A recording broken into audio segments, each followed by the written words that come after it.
Zazpian, Euskal Herrian Euskarazek jarri du Donostian Euskaraz bizi eguna. Urtero egiten da hau, Euskaraz bizi eguna azken urte hauetan, Matxarrin, Gernikan, Ondarruan, eta urtero, eta aurten Donostian.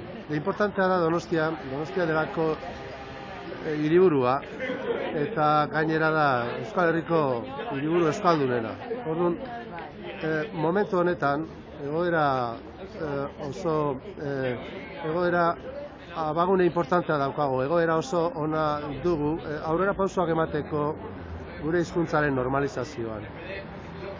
Normalizazioa esaten dugunean esan nahi dugu, bizitza gaur guztietan hizkuntza normala izan dadin. Eta Donostian gertatzen da beste gauzen artean gauza kurioso bat, 70% bada euskeraz dakiena, baina gero erabilpenean 5% jaisten gara. Orduan, hor falta da zerbait, hor falta da bultzada bat, bai instituzioen partetik eta bai gu herritaron partetik, realitate bihurtzeko benetan hiri euskalduna izan dadin Donostia.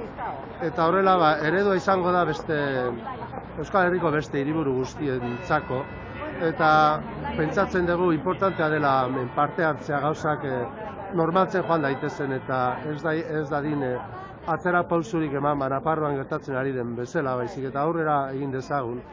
Eta orduan gonbidatzen dugu jende guztia etortzeko eta egun eder pasatzea, eta gauza politan antolatuko ditugu egun horretan, eta hori gonbidatzen dugu jende guztia etor dadin Donostian egun hori pasatzera eta euskararen normalizazioa aldarrikatzera. Euskaraz bizi nahi dugula eta euskaldun izategatik arroga horrela adieraztera.